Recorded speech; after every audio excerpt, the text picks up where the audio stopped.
दोस्तों, यूपी की सियासत में एक बार फिर तूफान खड़ा होने वाला है। सपा अध्यक्ष अखिलेश यादव अपनी जोखिम भरी रणनीतियों के लिए मशहूर है, लेकिन अब एनडीए की अहम सहयोगी और केंद्रीय मंत्री अनुप्रिया पटेल भी सियासी जंग के मैदान में बड़ा दांव खेलने को लगता है तैयार है।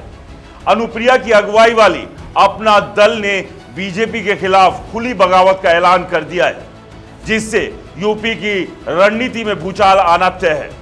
अगर अनुप्रिया इस जोखिम में कामयाब रही तो न सिर्फ अपनी सियासी ताकत बढ़ाएंगी, बल्कि मुख्यमंत्री योगी आदित्यनाथ की कुर्सी पर भी खतरा मंडराने लगेगा। डिप्टी सीएम केशव प्रसाद मौर्य पहले से ही सीएम की कुर्सी पर नजरें गड़ाए हुए हैं और अब अनुप्रिया की ये चाल बीजेपी के लिए मुश्किलें खड़ी कर सकती है। दोस्तों, अनुप्रिया पटेल जो मोदी शाह की करीबी मानी जाती है, अब बीजेपी के शीर्ष नेतृत्व के सामने अपनी शर्तें रखने को तैयार है। सूत्रों की माने तो 2027 के विधानसभा चुनाव को लेकर सीटों का सौदा और अपनी पार्टी की हिस्सेदारी को लेकर कड़ा रुख अपना सकती है। अगर बीजेपी उनकी मांगों को नजरअंदाज करती है तो अनुप्रिया के पास सपा अध्यक्ष अखिलेश यादव के साथ इंडिया गठबंधन में शामिल होने का विकल्प खुला है। यह सियासी चाल यूपी की राजनीति को पूरी तरह पलट सकती है, क्योंकि अब पंचायत चुनाव में अनुप्रिया की हुंकार बता रही है कि बीजेपी से दो हाथ करने को वो तैयार खड़ी है।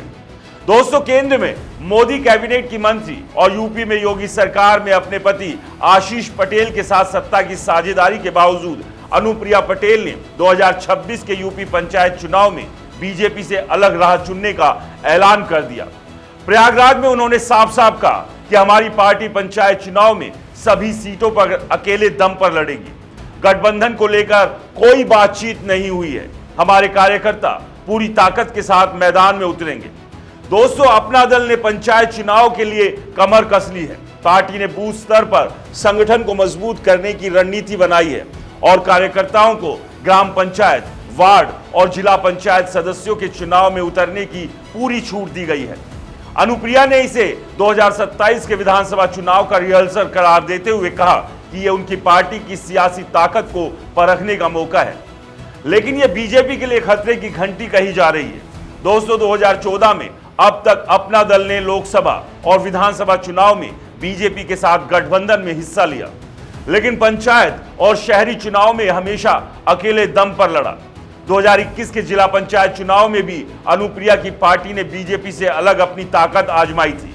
अब 2026 के पंचायत चुनाव में अनुप्रिया की ये रणनीति न सिर्फ उनकी पार्टी की जमीनी ताकत को मजबूत करेगी, बल्कि बीजेपी के लिए भी चुनौती बन सकती है, खासकर कुर्मी समाज में अपनी मजबूत पकड़ के चलते।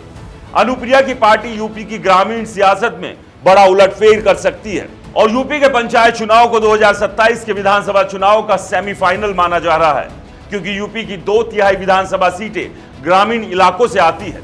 पंचायत चुनाव में जिला पंचायत सदस्यों के वोट सियासी पार्टियों की ताकत का पैमाना होते हैं। अनुप्रिया पटेल इस मौके को अपनी पार्टी की सियासी जमीन को मजबूत करने और कार्यकर्ताओं की महत्वाकांक्षाओं को पूरा करने के लिए इस्तेमाल करना चाहती है। यूपी में अपना दल का प्रभाव खासकर कुर्मी समाज में है।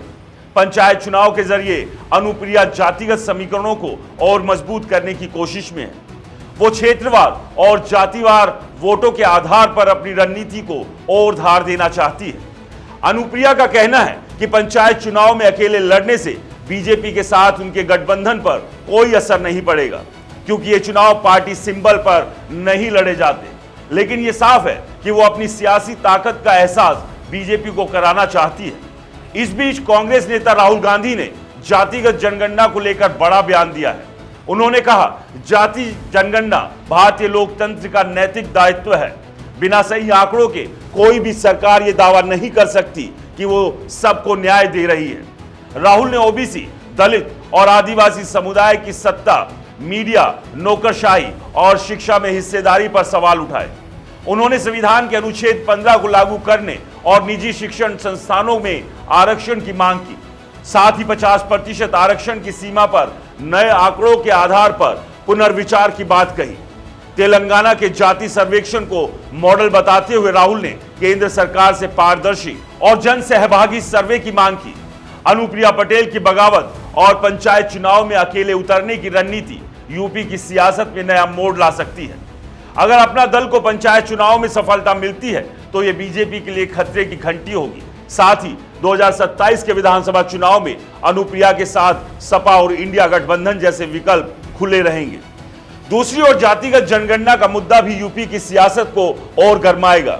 ये साफ है कि यूपी की सियासी जंग अब और दिलचस्प होने वाली है। क्या अनुप्रिया की ये चाल योगी की कुर्सी को हिला पाएगी? ये तो खैर वक्त ही बताएगा। इस खबर में फिलहाल इतना ही। नमस्कार।